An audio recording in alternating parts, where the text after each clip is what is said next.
Manchester United will march on, advancing 5-2 on aggregate and finishing the game. Real Sociedad a man down in this clash. We welcome in Nedum and Mark Ogden to talk more about what we saw in tonight's game. But let me get the initial reaction from you, Stevie. Why can't we see this from Manchester United all the time? Well, because they play against opposition who are a little bit stronger, tougher and more capable than Real Sociedad. I mean, the two games, Manchester United, you can't argue, have totally dominated the Sociedad side. The 4-1 scoreline looks impressive. It kind of was for Man United, and it could have been more. But it's kind of hard for me to sit and think of this game and not think about the referee. 4 big decisions. I think he got 3 of them wrong. But yeah, Manchester United, comfortable winners. Should have been more. And again, as good as they were, it just shows that going forward in the final third, they're way off it, way off it. One thing we know is that it takes a lot for Mark Ogden to be impressed. I wonder if he was impressed by Manchester United tonight. I was actually, Kay. I was at the game against Arsenal the week and I thought they were better against Arsenal, and tonight again they've stepped up. So I think we are beginning to see signs of something, a bit of progress in the Ruben Amorim. But Stevie's right, you know, that defensively they were sound, midfield, they looked, even Casemiro looked good. But for all of Rasmus Højlund's effort and his commitment, it's just not good enough. And he never looks like scoring a goal. And it's quite hard to watch at times because you think, at times the teammates are deliberately looking to pass him in and to play him in to score a goal, and it wasn't coming off. And when you have a player like that isn't scoring goals, you're trying to make the chances for him, it kind of detracts from the team as a whole. So yes, he's all effort, he's all energy, but I just don't think he's ever going to cut it at Man United. But beyond that, I do think that United are looking better. It's just, if they had a proper centre forward, I think they'd be much further down the track than they are right now, and that obviously has to be a priority in the summer, that they have to get somebody in who will score the goals that Haaland isn't scoring. What did you take away from watching it, Nedum? No, I think what the guys have said is fair. I think United did look good, but the balance is it was against the Sociedad side that almost looked like they didn't have the belief. And obviously for them being in mid-table in La Liga at this moment in time, they're not having the best of seasons as well. But what I liked was for the way the United played, they were on the front foot. And when they went a goal behind, you're thinking, well, is this the collapse that maybe some people are expecting? But instead, it was the exact opposite. I think they very much remained on the front foot. They put them under pressure. Obviously, Bruno Fernandes, as we said, is playing extremely well at this moment in time. You can see the impact that it can have with some of those players around him. I was very impressed with Dorgu. It's good to see Heaven out there playing as well. And it's what we expect to see from United in a sort of game where, they're not playing against regular opposition that they see on a week-to-week basis. Because a lot of teams these days in the Premier League, when they go to Old Trafford, they arrive there with more belief than many of us have probably seen in our lifetimes. But for Sociedad, they knew the game was going to be tough, and United made it tougher with how they played. So credit to them. They're in the next round. But as Mark said, you look at Højlund, and at the minute, he's sort of divided an opinion in some ways, because for some, they're really rooting for him. But in reality, as Mark said, it's your job to score goals. And if he continues to miss and these chances affect the team in a bigger picture, as Mark said, this summer could be a long one for him because they'll be looking for replacements. Someone who did score, though, and 3 of them was Bruno Fernandes, the leader tonight. Yeah, as I said earlier, it's kind of hard to imagine a Manchester United side without Bruno Fernandes. I mean, everything that's good comes through him. They're always looking for him, rightly so. The way he takes his penalties, 2 penalties, goalkeeper had absolutely no idea where he was going to go. And just his all-round play, he is just a beacon for the rest of this team. Unfortunately, he can't do it on his own all the time. And so they're going to have to try and get somebody particularly in the middle of the park, to help him out. Because if he could get freed up even more than he is, can you imagine how good he would be? And obviously standing out, Mark, with everything that he's got going on around him and still managing to consistently deliver for Manchester United. It's incredible, and I think one thing that Ruben Amorim made the point of the weekend when he was asked about Bruno was that not only does he deliver on the pitch, he's always there. He's never injured. And you look at that Man United squad over the last couple of years, and a lot of players have spent a lot of time out of the team injured that don't seem to play week in, week out. He's always there, no matter what the situation, no matter what the conditions, no matter what his teammates are doing. Bruno Fernandes always turns up, and that is what United need. And I'm not sure they're going to have the money in the summer to buy players of the calibre of Bruno Fernandes, or even half of it. But they need people like him with the character and the commitment that he's got, because he's, like Stevie says, that I don't know where they'd be. I mean, God forbid that he was injured now between now and the end of the season, because I don't know where the goals would come or where the creativity or leadership would come. But he is leading Man United in a very dark period of their history right now, and he's producing great performances. And you know, we know that Mo Salah's going to win Football of the Year. He's had a fantastic season at Liverpool, but in terms of what a player has done for the club himself, how he's lifted the club to a different height, Bruno Fernandes has had as good a season as anybody this season. Yeah, Nedum, we know that you do speak with other media outlets. We're often keeping our eye on that. Saw that you saw Manchester United, best team in the tournament right now. Tell us more about that. Well, I think there was a show I was on with ESPN not too long ago where it showed who the favourites were, and it was them and it was Spurs, which kind of said a lot given the fact that both teams at the time were probably like 14th and 15th in the Premier League. But you see the moments that they can have, and in any sort of one-off tie, I think they can compete against anybody. And that factor in terms of being at Old Trafford, even though it's not been perfect domestically, on an international level, teams still come in there because it's so novel to them. They still have that sense of the history, perhaps. So I think United will find a way to be able to be productive from that standpoint. It's good that, you know, they can be favourites, but they still need to be able to get the job done. But given the fact that it's 2 legs up until the final, like, I'm a believer that they can do it. And given the fact that, you know, you're seeing Sir Jim Ratcliffe saying, oh, this is so important for the club and so on and so forth. Yes, the pressure's there, but for these players, what a chance to sort of redeem what has been one of their worst seasons in their history. If they could make it to a final and win the Europa League, to be in the Champions League next year, all of a sudden that league position that they're in, maybe it doesn't matter as much. Maybe there's a bigger sense of hope and belief that the next season they can go and be successful. And let's not forget as well, for as much as it's United, winning any European trophy is huge. I think any club that tries to deny that misses the point. So yes, there are a few games away from that, and there aren't many teams left in the competition who you would say definitively will get the better of United, in my opinion. New and big things ahead potentially for Manchester United, Mark. One of them, a new stadium. Can you tell us more about the plans? Well, a plan, and it's a plan at this stage, it's not confirmed yet, is that they want to build a new stadium that's going to cost around £2 billion to build. They've decided that they can't regenerate Old Trafford, so they're going to have to build a new stadium on the same kind of footprint as Old Trafford, so next door basically, so they'll still play at the original Old Trafford until the new one's built. But the big question mark is who's going to pay for it, because we don't quite know that yet. Now, one of the ideas that the UK government has got right now is to regenerate the area of Manchester which Old Trafford sits in.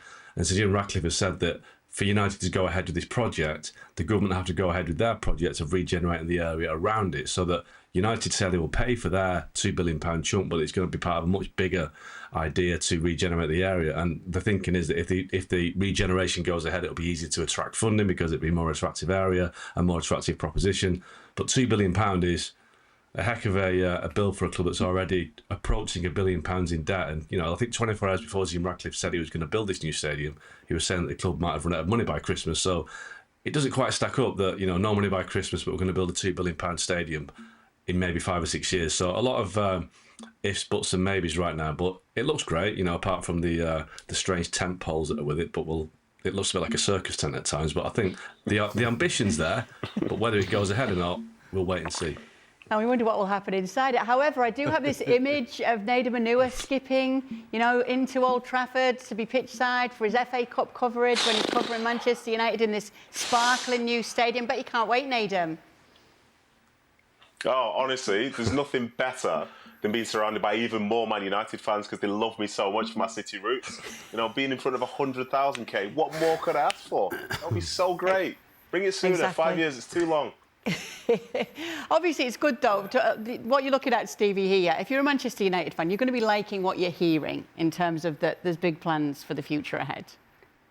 I think that's a stretch, quite frankly. Any sensible Man United fan is going to be scratching their head and thinking, hold on a second, according to Jim Ratcliffe, right now, we're losing more money than we're bringing in, but we're going to build a £2 billion stadium, and then you've got another member of the board saying we want to win the Premier League by 2028. I mean, if you're a sensible, rational, and you're a realistic Man United fan, it kind of feels a little bit pie in the sky right now. Nedum? Yeah, I was going to say, being in Manchester and having so many United friends in and around my orbit, not many people seem that excited about the plans for the new stadium. I think they're listening to the stuff that Sir Jim Ratcliffe has said this week, and there's this sense of like, well, what's really going on? You're seeing some of the issues with ticket prices, you're seeing staff being laid off, and then here's this 100,000 seater stadium. But like, what does that mean for them, the everyday fan? They just want their team to be doing well, and these plans themselves, they come at a funny time. And as I say, as Mark said, you look at the plans. I'd imagine most fans love Old Trafford to the point where they don't want to see it change. But obviously, if it has to, it has to. But the design itself, I don't know. I've not seen many people say that they were part of the focus group that decided this was the best thing to do for the football club. So yeah, again, I'm sure there'll be lots of fans that feel they've been left out of the process, which is something that breaks their hearts, considering it's their football club as well. Yeah, Mark, can you add to that? And also tell us about these meetings that Sir Jim Ratcliffe's been involved with this week as well. Like, what's been the takeaway from those? Well, in terms of the fans, I think the fans are split on whether they want a new stadium. I think the majority realise that Old Trafford in its current condition is tired and it needs to be modernised. And I don't think it's possible to do that for the cost of what it would take to regenerate Old Trafford. It's going to cost the same to build a new stadium. But I think, a club that's preaching poverty almost right now. Just all joking aside, though, the design that those three poles are supposed to replicate the trident of the Man United badge that the devil holds. It's a devil's trident, apparently. But, they're a kind of an extravagance, a luxury, which I'd imagine would cost an extra £100 million to add to the bill. So if a club is short of cash right now, why go to the extravagance of adding some strange-looking, like I say, tent poles to a stadium when they don't need it? So, and in terms of Jim Ratcliffe, he's trying to get somebody to fund this stadium. He's been having a lot of media this week trying to sell his vision and sell what he thinks is the right idea in terms of why he's making people redundant, why he's cutting costs, why he's stopping a £40,000 payment to the former Players Association, why people aren't getting free lunches at Old Trafford. And on the flip side, he's saying we're going to build this amazing new stadium. So Nedum's right. A lot of people are kind of confused, sceptical, disbelieving of what his plans are, because you can only take people what they say and what they do. Well, right now they're not doing very much, but they're saying a lot. And you look at the situation on the pitch, it's slowly getting better. They've won a Europa League game tonight, but they're still 14th in the Premier League. So I think people want to see real kind of tangible action before they start believing these kind of pipe dreams that are 5 or 6 years down the line. 3-1 it would finish, and this is Spurs advancing 3-2 on aggregate on the night. Let me start with Nedum and Onuoha as we react to what we saw here from Ange Postecoglou's men. Yeah, into the next round. I think, for some people, they would have thought Spurs this season, it's just unravelling. This is going to end badly for them, especially having played the away game against Alkmaar last week and losing. But in fairness, they found a way to get it done. And as Stevie said, at times it's a long way from perfect. But this is like the hallmark of an inconsistent side. Some of the goals and the movement, fantastic. But then there's that other side where the opposition always believe they have a chance, because Spurs, if they don't give it to you, you'll be able to create it yourself. But fair play to them for finding a way to get through it. Obviously, Van der Ven, Romero, some other familiar faces, Solanke being back in. I think for Spurs fans, it's reasons to be hopeful. And yes, domestically, their season has got nothing going for it. But again, like I said, in terms of United, imagine if you go on a really good European run between now and the end of the season. The way the season would feel, like in total, is probably not the best.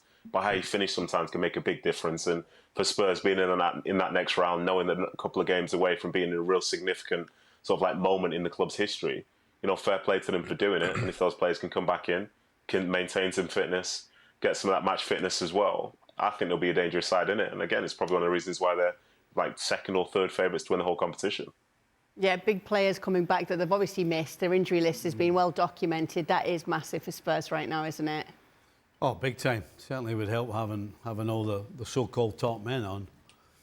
But, Tottenham, yes, they're through. Yes, they're in a good position considering who's left in this competition. And if you're a fan, then you're definitely dreaming that you can win a European tournament. But again, I'm a bit of a realist. And the way that they won this two-legged tie is just so Spursy, At no stage did they nail this victory down. At no stage. Because they don't know how to. They only know how to go one way, which is great for the neutral, and it's great when it's working if you're a Tottenham fan. But unfortunately, you have to be able to change in a game to make sure that you get over the line, free of any drama. And we saw, yet again, it was absolutely not free of drama. As soon as Maddison scored that goal to put them through, they should have tightened the game up. I'm not saying don't go forward, but don't have men running all over the place and full-backs doing overlapping runs when it's not on, and then you cough the ball up and you give the opposition an opportunity that we saw at the end of the game, 2 or 3 chances to take this into extra time. So, yeah, it's great they're through, but realistically, are they really going to win playing this way? I'm not so sure. OK, so let me go around. I'll start with you, Mark. Who have you got more confidence in to go further? Is it Manchester United or is it Tottenham Hotspur? Well, I've got to say, I think Tottenham got Eintracht Frankfurt next. I think that is probably the toughest draw of the English teams. I think there's a bit of Premier League bias in terms of that United and Spurs are favourites. I think Eintracht are in a Champions League spot in Germany. They won the Europa League 2 or 3 seasons ago. So I think that Spurs will find it tough against Eintracht. United will find it difficult against Lyon, but I think United will get through that. But then they're going to hit, I think, Athletic Club in the semi and Bilbao's hosting the final. So I'm going for a Bilbao-Frankfurt final, to be honest. But I think if you're asking me who's got the best chance of the English teams, I'd say United just by the virtue of their draw in the quarterfinals. And we obviously know that Nedum has been flying the flag for Manchester United to go forward. So for you, who have you got the most confidence in of the two? I'm with Ogden. I'm going with United. Nedum, we know you're going with United. Yeah, I was just going to say, I fly that flag so high, so high. Do you know, just to make a bit of a difference, I'll say Spurs. I reckon they'll get better, and I think they'll make it to the final. And maybe it'll be will it be United? It'll be a Bilbao. Spurs final. Can't even say it. Maybe I don't believe it. Here's a newspaper in Spain. It says the ultimate penalty on the front page of Sport. It's a picture of Julian Alvarez. Disallowed that penalty in the penalty shootout against Real Madrid due to a double touch. We discussed it a lot yesterday.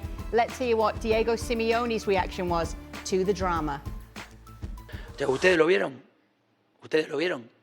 ¿Qué vieron? ¿Pero qué vieron? ¿La tocó o no la tocó? Yo no lo sé, por eso digo que si le has preguntado a él. Yo digo que por eso te pregunto. ¿Pero la viste o no la viste? Yo vi la repetición. ¿Y qué viste? Cómo sale el balón rebotado. Pero por eso eso yo no lo tengo claro. Por eso te pregunto si tú hablaste miedo. Si tienes miedo, porque después te van a No, yo te pregunto. Noble, si yo te tienes miedo. No, yo te pregunto. Cualquiera de los que está acá presente vio que la pelota la tocó 2 veces Julián, levante la mano. Yo te pregunto si ¿Quién levanta la mano? Vamos. ¿Quién levanta la mano? ¿Quién levanta la mano? Bien, ¿quién tocó la pelota 2 veces Julián? No la levanta nadie. Listo, otra Julián, pregunta. ¿qué te dijo? UEFA have come out to make a statement on the disallowed penalty, saying although minimal, the player made contact with the ball using his standing foot before kicking it, as shown in the attached video clip. We'll show you that in a minute. Under the current rule, laws of the game, law 14.1, the VAR had to call the referee, signalling that the goal should be disallowed.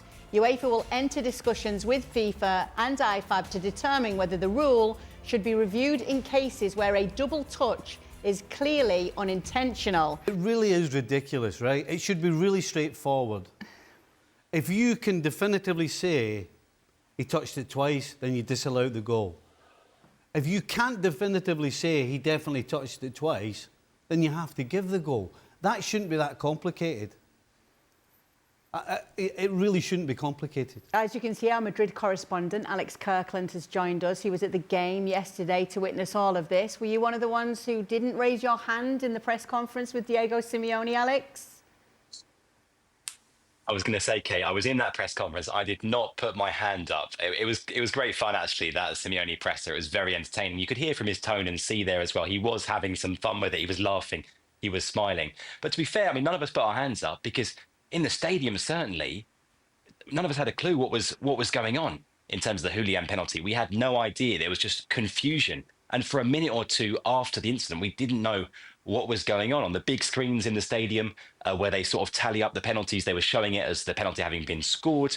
I had Spanish colleagues sat next to me in the press box for Spanish radio who were commentating live on the game, who were talking as if the penalty had been scored. I was talking to our colleague Sid Lowe afterwards, who was writing a match report on the game. Sid didn't realise that the penalty hadn't been scored. Even when Rudiger scored the winning penalty and Madrid's players ran off celebrating, Sid was confused, looking around thinking, what's going on? Why are they celebrating? Because as far as he was concerned, the shootout wasn't over yet. So those of us who were there, we really didn't know. And as Stevie's just said, as you guys have said, you watch the footage back now, you can watch it, a dozen times, 50 times, 100 times. It's still not very, very clear. Yes, it looks like he touches the ball twice, but it's not very clear. It was yet another bizarre way for Atletico Madrid to be knocked out of the Champions League at the hands of Real Madrid. Not for the first time. It's happened a lot. Famously, they've never eliminated Real Madrid in the Champions League. And this was, arguably the most bizarre finale of any of those meetings, or certainly right up there. Atletico not happy about this, not just Simeone. The club as well asked for explanations from UEFA, as you heard in that statement. Today, they're still not happy with what they've heard. They don't think that sort of conclusive proof was there. They're calling this a misuse of VAR, but it is what it is. It's happened, and they're out of the Champions League once again. So that is the reaction then as well, Alex, to the UEFA statement. Like, how's that gone down, the fact that UEFA have come out, made this statement, added a video clip as well with the fans of Atleti? Yeah, I mean, I guess that it's not much consolation, is it, saying that they'll enter discussions with FIFA and with IFAB in terms of changing the laws or looking at changing the laws in the future. That's no consolation for Atletico Madrid right now. They feel like that in this case the laws weren't applied correctly.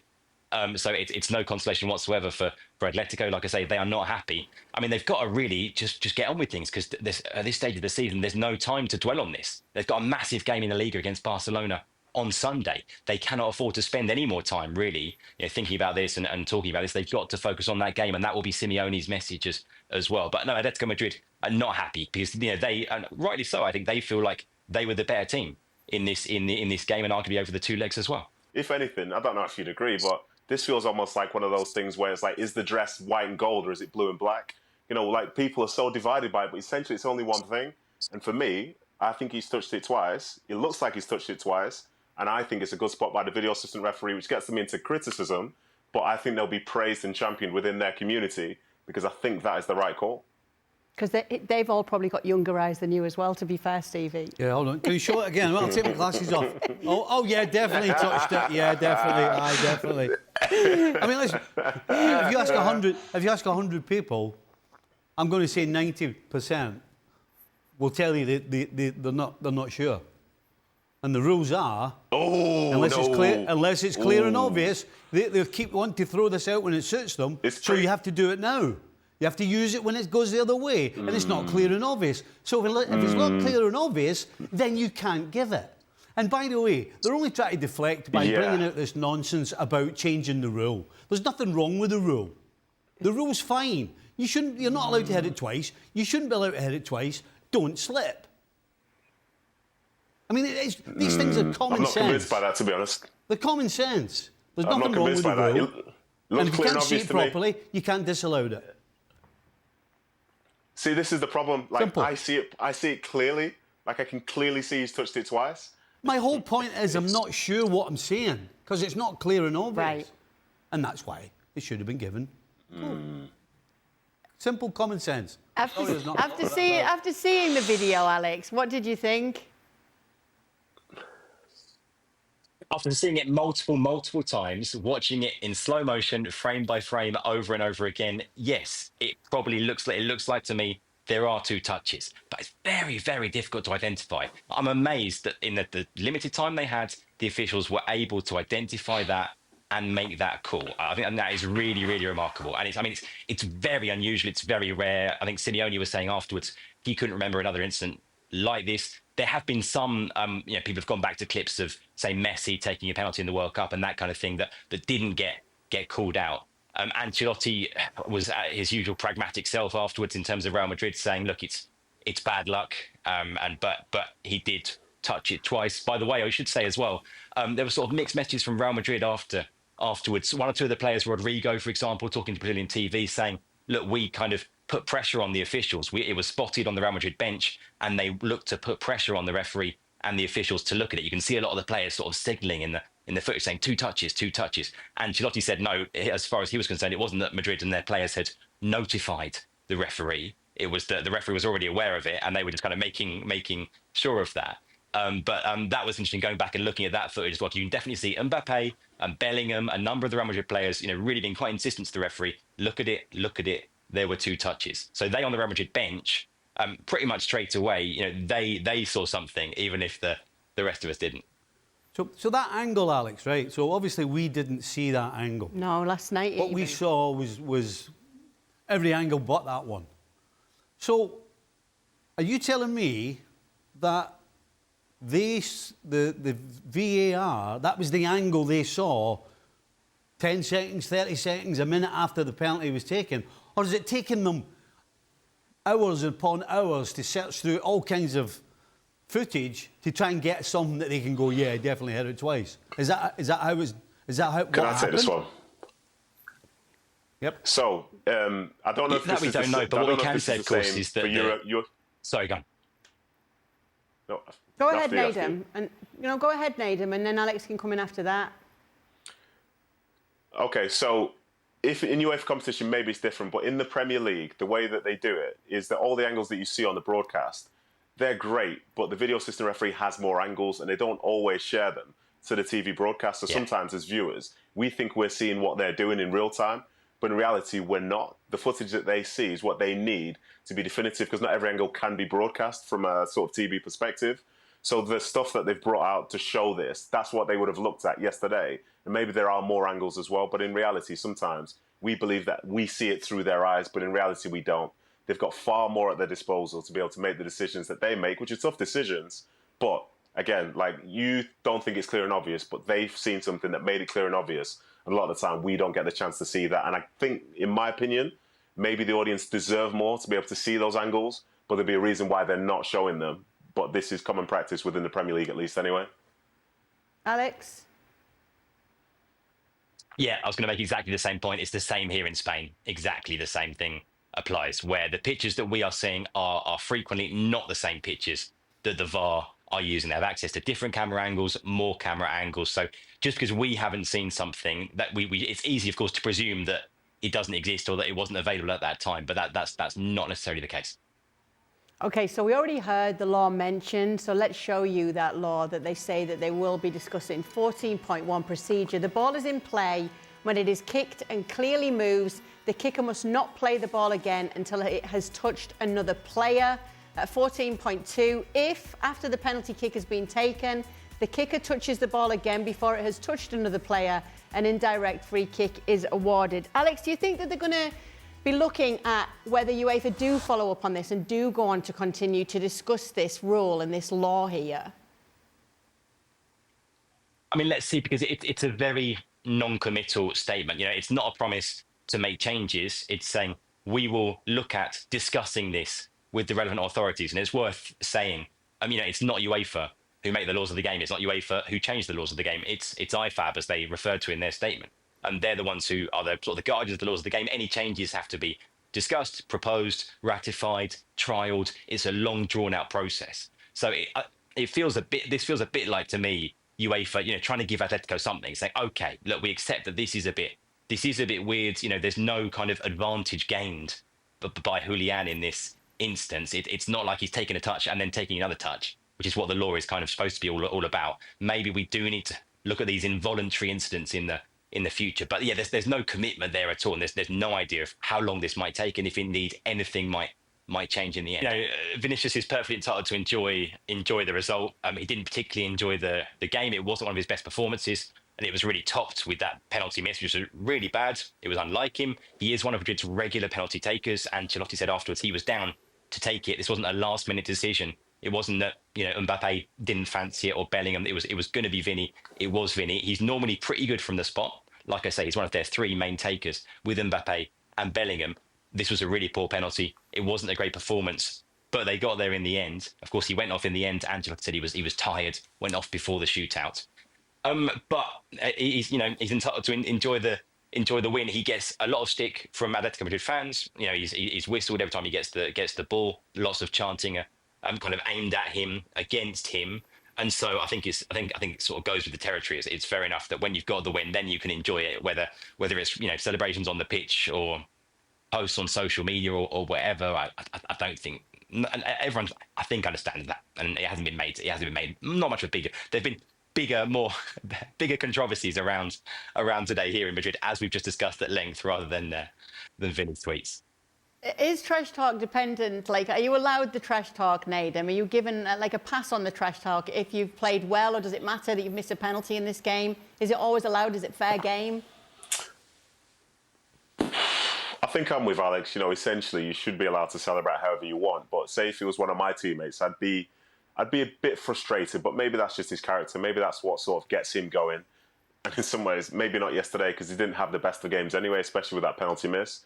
But, he's doing it for himself. He's doing it for his fans. And that's all that matters to him. antagonising other fan bases and other players, yes, you can do it. But at some point, that might come back to bite you. But in reality, they've just made it into the next round. So essentially, you can talk about Real Madrid carrying on in the competition whilst Atletico Madrid are out for another year. But again, I wouldn't do it myself. I'd imagine Stevie probably wouldn't do it himself. Probably try and focus in on the football side of things. But, this is what inspires him. This is how he enjoys his football. Just don't drag me into it, please, because I'm trying to live an easy life. An easy life if I was in Madrid playing for a great club as well. Well, I'm just interested in how Stevie's older eyes see this situation. Again, I must live in a straightforward world, I think he's dead straightforward again. I understand Vini or anybody else reacting to opposing fans having a go at you. I understand reacting. However, I would suggest it's a little classless that you carry on and carry on and carry on and rub it in people's faces. I don't think that shows any class whatsoever. As I said, the reaction stuff, I understand. But not all that nonsense, no. Something else that seems to have divided opinion, and Alex, given that you were there, I'll ask you this first. Did you actually enjoy the game? Yeah, I enjoyed it massively. But that's not to say it's because it's such a big occasion. It's such. I mean, of course, it's obvious, but it's such a big game here in the city of Madrid because Atletico Madrid are a massive club, especially in the city of Madrid. It doesn't get much bigger than this game. All the build-up.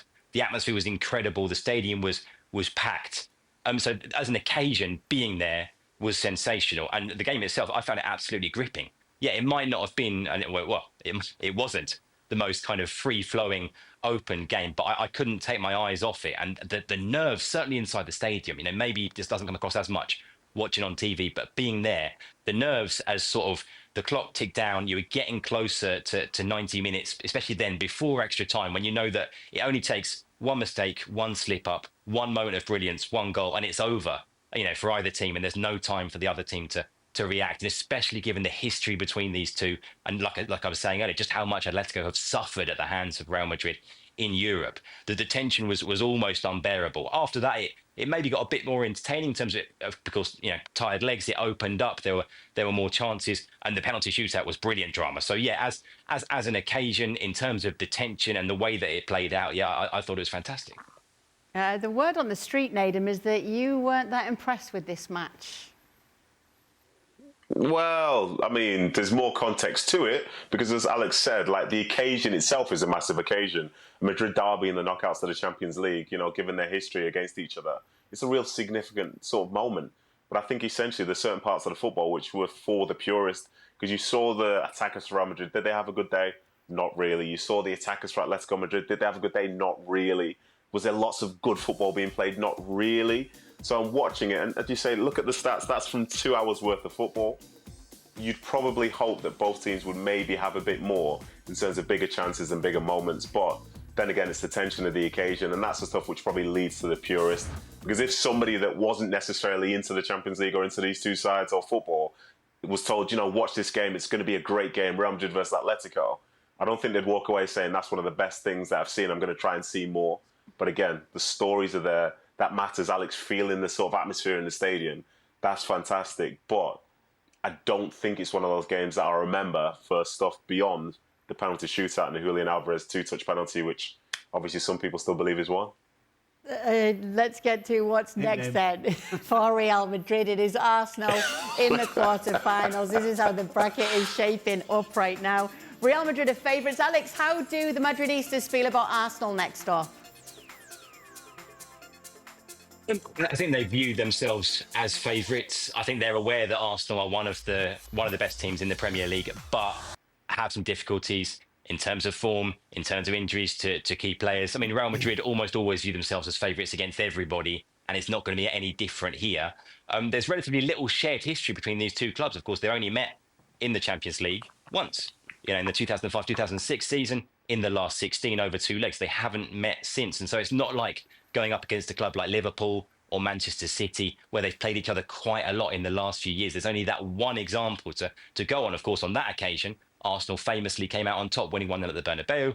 Thierry Henry scoring that brilliant goal, holding on in the second leg at Highbury. And that was the Real Madrid team of actually quite a lot of similarities between that Real Madrid team and this team. That was the Galacticos a team packed full of stars, but that didn't really work together as a whole. And I think there are elements of that about this Real Madrid team right now. In terms of, you've got Mbappe and Vini and Bellingham, but in terms of the team working as a collective, there are some big question marks there. So this Real Madrid team we know isn't perfect. We've seen that in La Liga this season. We've definitely seen it in the Champions League this season. But yeah, I still think they would view themselves as being favourites to beat Arsenal, and they're looking beyond that already in terms of potential semi-finals and a potential final as well. It was interesting to hear your opinion, Alex, because we know that you are an Arsenal fan, but obviously being based in Madrid, you'll be getting sent to more games. If Madrid are the team to go through, who do you want to go through here?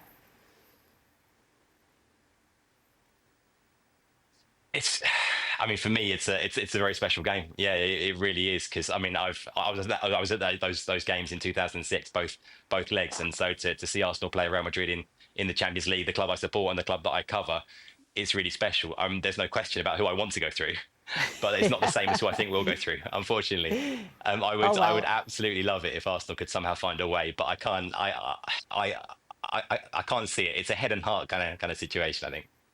Can you see it, Nedum? Arsenal getting one over Real Madrid? I can see it. I'm calling it. But if it doesn't work out, scrub this from the internet. But for now, I think Arsenal can do it. I think going to be playing at home in that second leg, I think that is a psychological boost for Arsenal.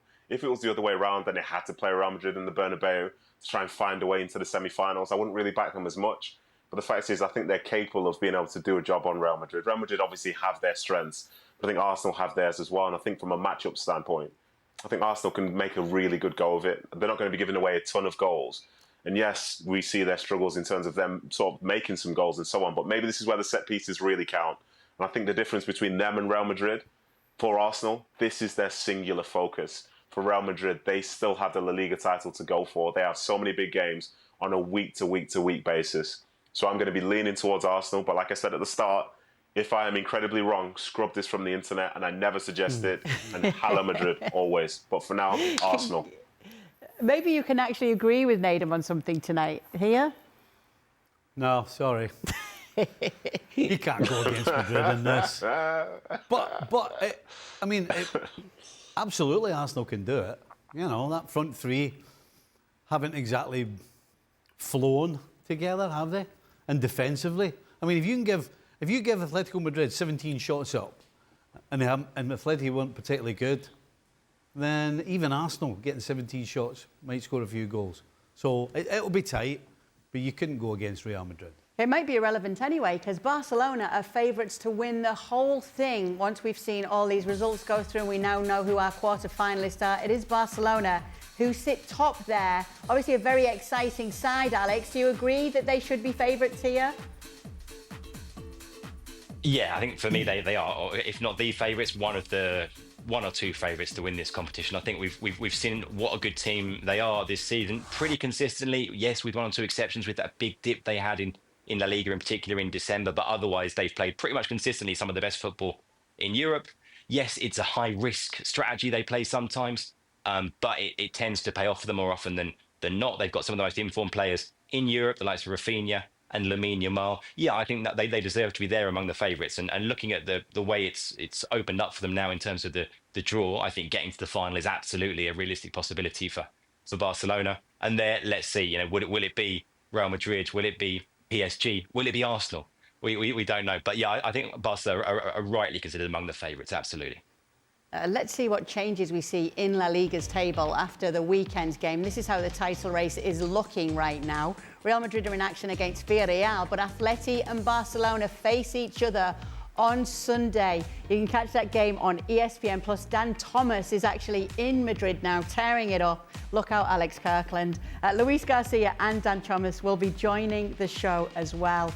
We do know that Dan's there because obviously he's got the newspapers to prove it. Now, Alex, we're going to be seeing you again before this game, but just initial thoughts on how exciting it is, these two sides facing each other with the way the table's looking like we just saw. Yeah, just 1 point between the top three. And the most interesting for me now is how Atletico respond and recover to that Champions League disappointment. Can they pick themselves back up? And that was very much the message. That was what was behind, I think, a lot of what Simeone was saying after the the game in midweek, talking about how proud he was of his team, how well he thought they'd played, how he was at peace, how he was, they were going home with their heads held high. That was all, I think, with an eye to this game on Sunday, because he knows that somehow they've got to get themselves back together, forget about what happened with that Julian penalty kick and everything else, and remember they've got an opportunity to go on and win the league. Atletico Madrid are absolutely in the La Liga title race. They're in the Copa semi-finals as well. But this is, arguably the biggest game that we've got now between now and the end of the season. The question for me is how Atletico can go into it. Can they cope with this, or will they let it get to them? And will this essentially be their season almost falling apart in the space of a few days, eliminated from Europe, and if they were beaten by Barcelona? But no, it's going to be fascinating. So there we go. Chelsea advancing 3-1 on aggregate, getting that goal in the second half. We wondered what we would be talking about.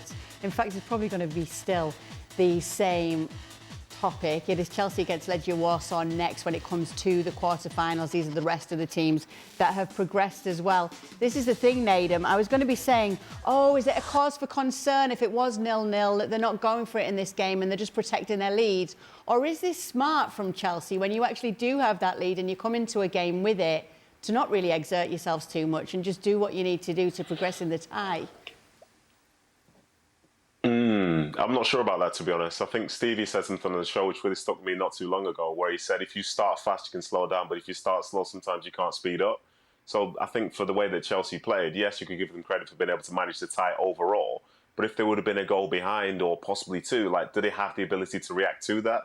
I'm not necessarily sure with the young squad that they have at this moment in time, but the fact is, as you can see from the bracket there, they are comfortable favourites. I don't think they've shown anything so far this season to suggest that they shouldn't be in that position.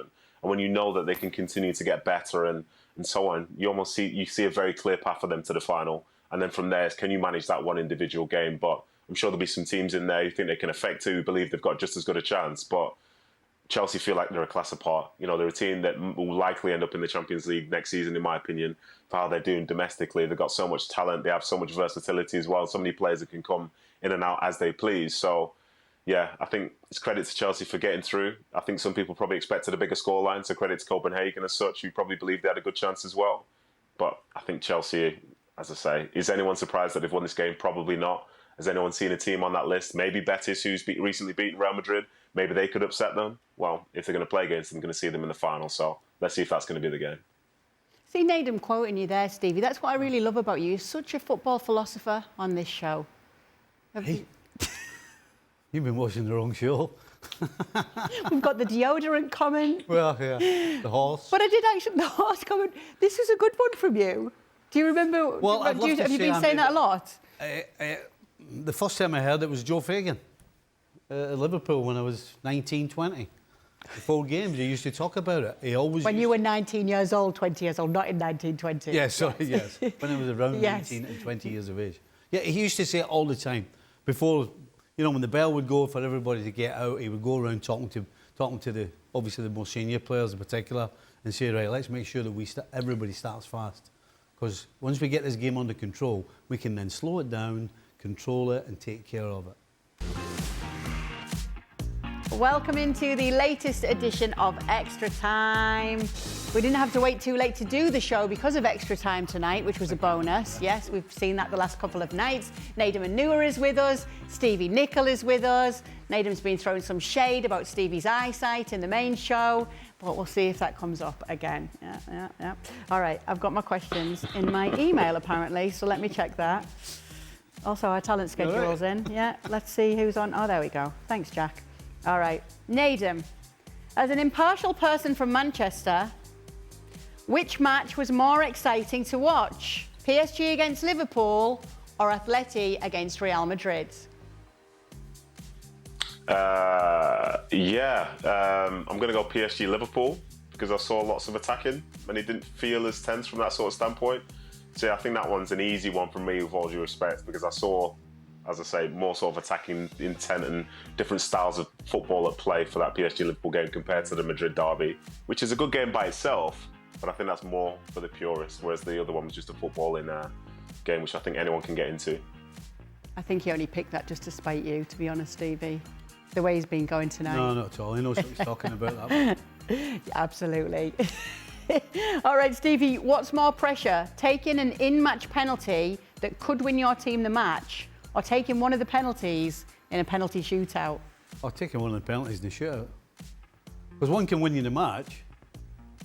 I mean, I guess you could argue it could lose you the match, but it could win you the match.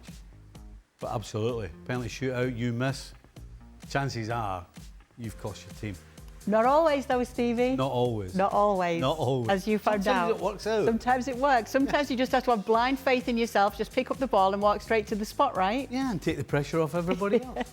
Team player. Ah, yes, absolutely. Nedum, with all the signings Man City needs and how long players usually take to adapt to Pep's system, should we expect a quick turnaround or just steady improvement next season? If we're talking about improvement based on that sort of run of 9 games where they lost 6 or 7 of them, then yeah, I'd like to see that improved upon. But I think for some of the players that have come in, I think you'll see them get better and better each year. I think there's a really important role at the minute with the seniors that they're, well, not seniors, the older players that have in the squad like Gundogan's and De Bruyne's and so on, who aren't necessarily at their best, but they can be a gateway in terms of helping the younger players understand what it is to play for City, what it's like to play for Guardiola, what it's like to try and be successful and potentially win league titles. So it might take some time, but I think they'll be more competitive next year. Whether or not they'll be, league title winners, I'm not sure. And this is probably going to be the first season in a while coming up where maybe they're not one of the favourites to win the title. But this is all going to be part of the process, and you can't have the same cycle of players do it for a decade. Things do need to change, and as long as they're building for the future, then the amount of time it takes, as long as it finds a destination, I'm comfortable. Stevie, from a player and manager's perspective, how long does it take to get over Liverpool's loss to PSG? Well, to be honest, in some ways, it's the greatest thing to happen that you've got a cup final the next game. Generally, you can't wait to get back on the horse when you've had a poor game, regardless of whether it's a big game or a small game. If you've had a poor game, you can't wait to correct that.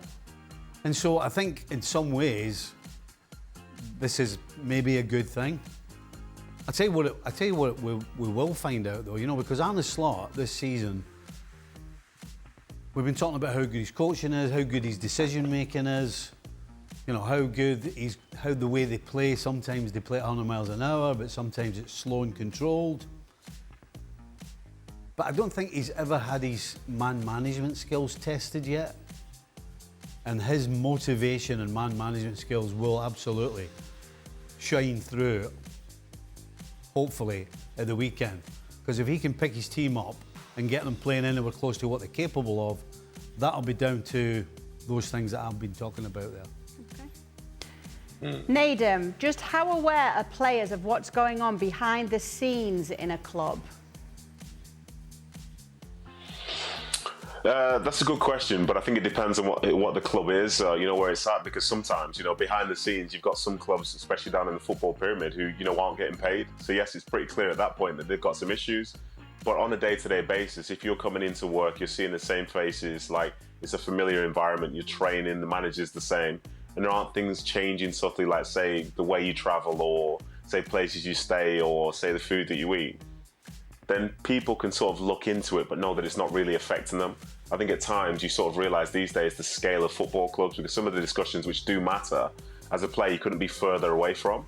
So I don't think players essentially are literally that aware, and a lot of people as well, they're sort of specialists in football, not in anything else, so it's very easy to focus just on that. Obviously for some, you see the bigger picture, you think about your futures, you think about is it stable, is it not? But in reality, playing football is the thing that's always the main focus, and from there, that's basically all I've seen through my career at least. Short and sweet tonight. We're going to end it there on Extra Time. Yeah, got a long weekend ahead. We're going to let everybody get a little rest. Thank you so much for sending in your questions on Instagram and over on X. We'll be back tomorrow to do it all over again.